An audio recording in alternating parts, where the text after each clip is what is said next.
haven't been to Pendleton in a while, remind folks two or three things that are special about your town. Well, there's the history, the hospitality, the happenings, and the home. You have the feeling of being at home here because of the sense of community we have here. And there's a lot of history here, as you know. And there's a lot of happenings here nowadays. I wouldn't say it's always been that way, but you know, with all the growth we've experienced, we've got a lot of new people moving in here to town, and that's fueled a lot of economic development around us, and new restaurants, and new places to go and see and do. So in the happenings category, there's a lot going on in Pendleton now. And you know, it's a great place to consider home. And for people who don't know, remind people why Pendleton is such a historic place. Well, you know, it's the oldest town in the upstate, and this used to be the center of it all. And Anderson, Oconee, and Pickens counties were divided out of the Pendleton district, but Pendleton was founded in 1790. So, you know, we had our 225th anniversary in 2015. So this is the oldest town in the upstate. And you can see it all around you here. A lot of old homes and a lot of old buildings, etc. Well, tell me what two or three of the most important things that happened for Pendleton this past year. Well, you know, one of the most important things to me is, you know, we seem to have made some progress finally on the oil mill. In fact, we just got through getting a lot of public input on a small area plan we're going to do with oil mill. We had a grant to do that. But I think we're closing in on the time when we'll see that get removed and see something positive go there over time. What's short-term and long-term it going to look like there? Well, the VCC should be closing January the 1st, and that's a voluntary cleanup contract that you have with DHEC in those situations. And so that's a huge step. And so after that, you should see things start to move pretty fast after that. You know, after that, the next thing will be the closing on the property with Camden Properties and, you know, with the citizens in the town and everybody involved in the development of it. So we're right on the cusp of all that right now, it seems. So that's a really exciting thing, I think, you know. And, it is. Will it be a green space for a while while you plan the future on it? Yeah, I think for quite a while you'll see it just be a probably grassy field because it'll take time for the rest of the things to happen, the boxes that'll need to be checked, because there's not only what's above ground, but there's what could be underground, and they'll have to get all that tested and cleaned up. And so it won't be a fast process, but we are headed in the right direction. I think the stuff above ground will go away pretty quick, but the rest of it will take a while. Yeah. What other big news happened in Pendleton this year? Well, two other things probably come to my mind.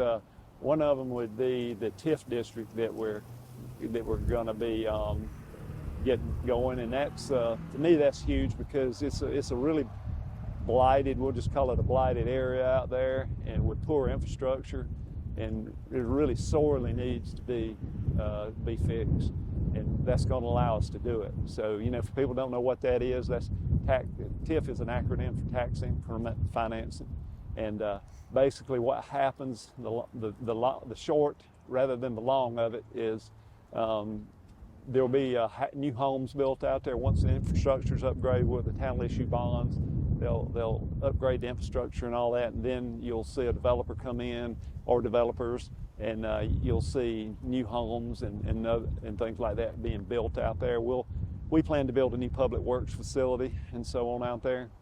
So what happens, ultimately, you're going to have a lot of taxable homes, businesses, whatever, and the tax money from that will pay for the bonds. So, you know, some people would say, well, you know, you're losing that tax money. Well, no, you're not, because you didn't have it to begin with. You know, those homes weren't there. There's really not much tax money coming in on it right now, but ultimately there will be. And it'll pay back those bonds, and that's how you make all the numbers crunch on that. But it'll be a huge improvement, and should, you know, fit right in, because it's not far away from the oil mill small area plan. That whole area there will flow together, and basically it'll be a huge upgrade for all of that area. Got the old Cheney Mill property right there. Old too. Cheney Mill property, yeah, exactly. How's that coming along? Well, that's they're closing now on the financing, is my understanding, so it's getting ready to kick off. But it was another project similar to what the oil mill will be. That's why it's taking so long, because it takes a while to check all those boxes and clean up everything and so on. Well, all these things have been sort of in the fixing to about to happen category. They're actually going to happen now, right? They're actually going to happen, you know. And of course, things in government don't always move real fast, you know. When I became mayor here, you know, right after I became mayor, all the sidewalks went in on South Mechanic Street, and a lot of people thought that was because I became mayor. Well, it wasn't. All that was part of what Carol Burdette was working on way back before me. It just took that long to make it happen. So, you know, it does take time. I think that was 6 or 7 years in the making to get that done. What other big economic news this year? Anything? Well, one other thing, you know, as far as things that we're excited about is also the doghouse. And a lot of people that went to Pendleton High School, so, you know, we have sentimental attachment to that place because we went to Pendleton High School. We grew up here. But we're going to get it renovated, and it's going to become what they call a maker space, which Tri-County Technical College will be involved in that, and they'll be really handling the financing and all on that. They'll be spending the money on it, which will be quite a bit of money to, you know, put it back in really good shape and become something that everybody in the community can use and be proud of. Been trying to save that building a long time, worried somebody was going to come in and tear it down at some Been point. trying to save it. We hate to see it get torn down, and now it looks like it's not going to get torn down. It's going to be put back into top shape and be used by all of us. One of the things in the growth in Pendleton this year was evidenced by the school referendum that just passed. That's going to be a big thing for Pendleton. Yeah, it's going to be a big thing for the school district and us, yeah. You know, as we get more and more growth here, you know, we got to have more and better schools. So, you know, we're real proud of that and what the school district's able to do, get that done. And, you know, it's going to be a huge thing for all of us in this area here, because District 4 is a big partner of ours. So we're proud for them, and this is going to be a big thing for us too. And part of the impetus for that is the number of houses have been growing. Do you have any idea how many houses started this year or finished this year? Well, you know, we've had so many over the last, you know, 5-6 years, but a lot of those are finishing up now. I think really we're sort of going to see a slowdown on that for a time here, because, you know, a lot of where we were growing is down Highway 187, and we've about reached the limits of where we can go there, I believe. I think you'll see more of that growth on the county side of things, you know, because they are going to have a lot of growth down that corridor on down, but I think Pendleton's probably gone about as far as you're going to see them go in that direction. But there are other areas that we're going to see. I think Highway 88 and out that direction you're going to see at some point, because Clemson's been very successful with Patrick Square over there, and it's moving that direction. So I think that's just a natural area for more growth on that side.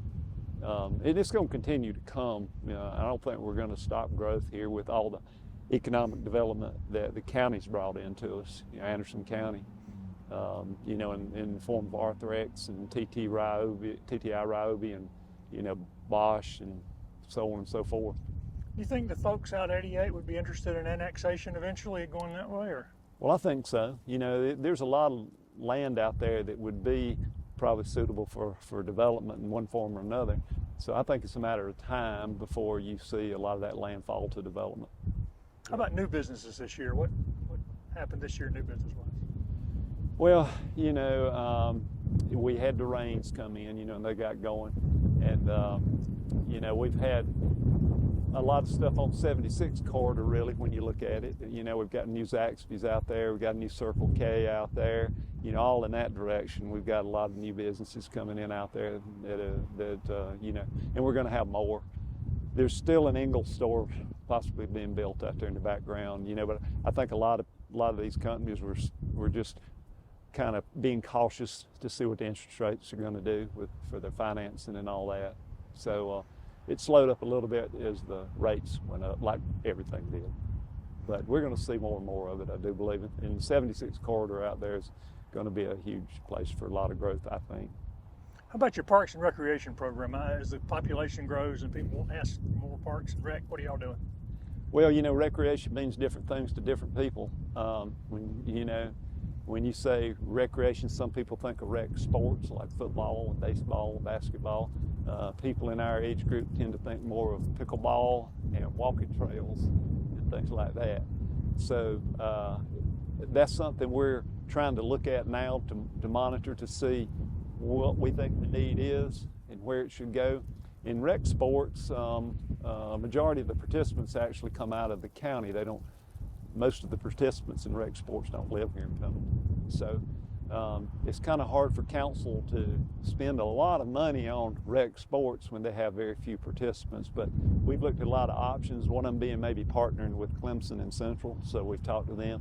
That's a possibility. And, possibly we might eventually be able to work out a partnership with Anderson County. We've talked a little bit with our councilman there, Brett Sanders, and some of those folks. And, maybe if they see the value in that maybe we could partner with them to help provide it here in Pendleton for some of those folks in the county. But that's going to take some money, so I think it's for another day. We're not just ready to do that right now. We just don't have the funding yet to do it. You mentioned that working with the county, with Brett Sanders, your councilman. How important is that in terms of growth for the towns to work closely with county council? Oh, yes, very important. And we've had a great relationship with the county. The county, has done a lot of really great things bringing in economic development. So I think the county leadership has done an excellent job, and they've been very good to work with us. But, we all have to work together here to make things happen.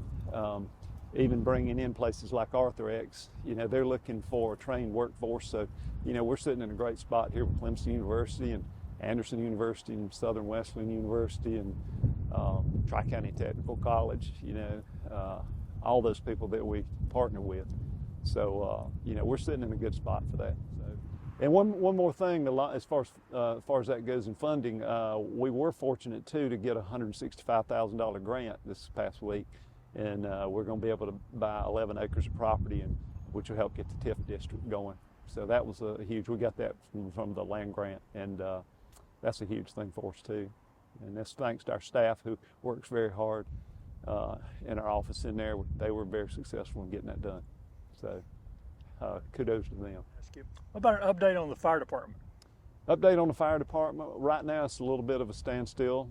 The fire department's trying to decide exactly what direction they want to go in, and don't have the funding for all of it yet. As the TIF develops, that could become a reality, which would be building a new one in the TIF district. So that's one option. And then another option would probably be to renovate where they're at now. But that's going to take some time either way to get that done. And it was a good year for events. We're standing out here at the last one here. Yeah, it was a great year for events. Just got through with our tree lighting and our Christmas market here that we have, and it was a big success. Everybody really enjoyed it. This place looks beautiful when the trees lit up and the market's going on. It looks like a Hallmark Christmas card here. And we had a lot of attendance for it. Again, we're getting a lot of people coming in here to visit on the weekends. It starts on Thursday. It gets pretty busy here on Thursdays, and by Friday and Saturday, it's kind of difficult to find a parking place, which we're working on that too. We acquired the lot behind Brews over here. We're going to work on it to improve it, and we'll get some more parking spaces out of it there. Plus, we have another parking lot over here to your right, which a lot of people don't know about, but that's going to be added, and we're adding a lot of on-street parking, new lighting.